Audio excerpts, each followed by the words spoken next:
wanted to say that, we are totally aware of what's going on out there today, and it's a really difficult time for everybody.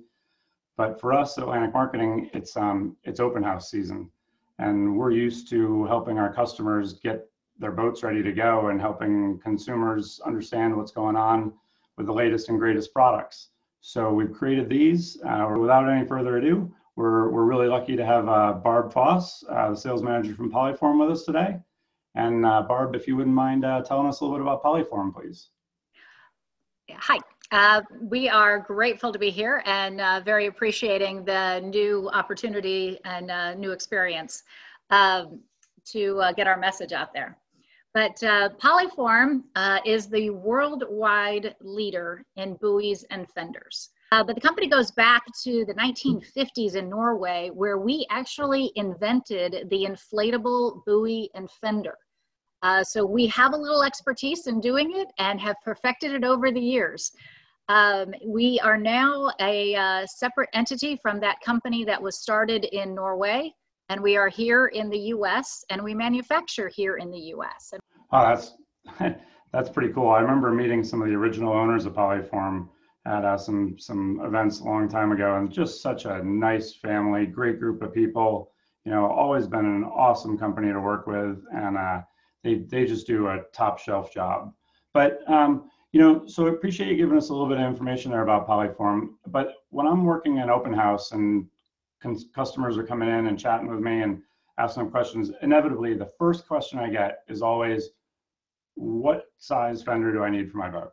What we need to understand is what is the conditions for their mooring or docking situation. Where are they? Is it in an ocean with high waves and tides? Is it in a lake that's relatively calm? You're also going to need to understand what size boat that you have. So if you take a look at the conditions, there is a specific spot on our website at polyformus.com, and you go into the support section, and then under that is a boat fender guide. And if you scroll to that, you can click on it, and if you look at the page, you will see the different conditions and the different series of fenders that might fit for your boat in that application. Then if you scroll down further, you can look up to your size of boat and determine then what size fender would fit your boat best. There's a couple of things that you want to be thinking about in terms of where your boat actually hits the pylon or the dock, and that you need to make sure a fender is large enough to drop down and cover that area. In our situation, bigger is better. I know I'm not supposed to say that, but it really is important. And think of it as just cheaper insurance to ensure that you go up to the next level, pay a few extra dollars for that larger fender, but you're going to get the coverage that you need. That makes a lot of sense, Barb. So now, if we were, we've sort of picked out the fenders we want for our boat. We've got the size. We're saying that bigger is better. We're saying that multiple fenders are always a good idea in case you have a problem with one. Now, if we were talking about inflating the fenders, how do you go ahead and how do you inflate a Polyform fender? Is another big question we get. What you can do when your fender is fully inflated, you can just press on the side of it, and it should indent about a half an inch, quarter of an inch, half an inch. You don't want any more than that, otherwise it's not fully inflated.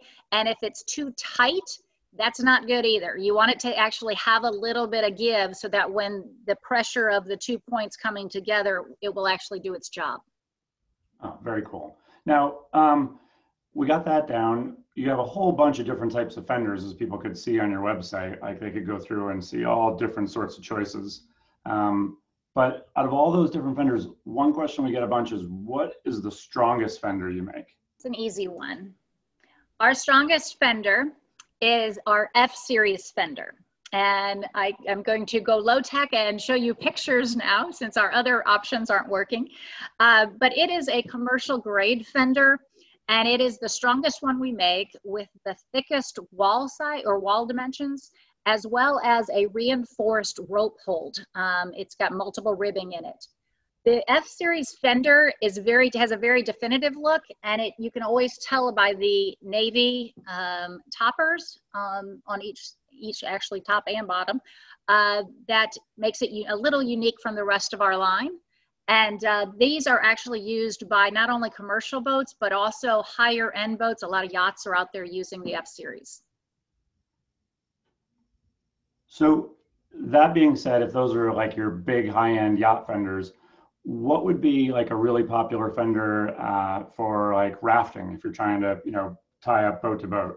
Rafting, it's a lot of fun, and a lot of folks will use regular fenders, and that works. But the best fender is actually a buoy when it comes to rafting. And our A series is actually a buoy, and it is best for rafting because it has the most standoff because of its spherical nature. And it gives it a little bit of different shape to expand and give a little bit more space for the boats, particularly at the front and the back end of things. Okay, cool. I can see that working out great. And then when we get to, just probably one of the other questions is, what would be your best value? Like, what's your best value fender? When you compare size and price over other fenders, the G series is our best. That one has a rib design, which creates a stronger fender and has great abrasion resistance as well. But other than that, they're all going to perform very similarly.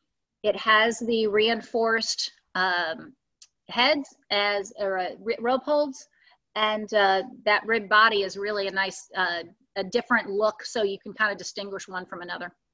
And I think I remember somebody teaching me along the way somewhere, those rib fenders also break up the surface tension on the side of the hull a little bit, so the fender won't stick and slide out, it'll actually roll on the boat. Yes, that is actually, yes, that will do that same thing. And I think that's it's a great additional point to make. All right, so we got a few questions from the peanut gallery here. When is it time to replace my old fenders? It's a two-part question. And if there is a hole, can I patch it? That's twofold. Let me start with the first part, being that just as any plastic product, the fender is going to have some stickiness that's going to start occurring as the product gets older. That was a great sign to show that it needs replacement. In addition, you can also keep an eye out on the rope hold. That's going to show signs of weakening, thinning, stretch marks, or cracks will also be an indication that something needs to be replaced. If something is just dirty or abraded, you might just want to cover it up. And we have elite fender covers that are available pretty much everywhere the Polyform fenders are sold that will cover up all of that ugliness and will make a very nice thing, and they can actually be machine washable.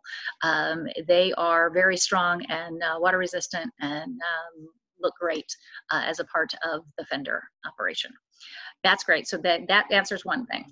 The other part of it is a hole. If you get a hole or a cut, slash, something like that, those can't be fixed, and that's you're done at that point. If you do just get a small puncture hole, those can be replaced and or can be fixed, not replaced, but fixed. And we recommend a product called E6000 that is available by Eclectic Products. We don't sell it, but there is a product out there on the market that can fix small puncture holes for the fenders. Thank you. Thanks for joining us today, Barb. That was a lot of good information. Thanks for having us. We appreciate it. And basically send everybody to polyformus.com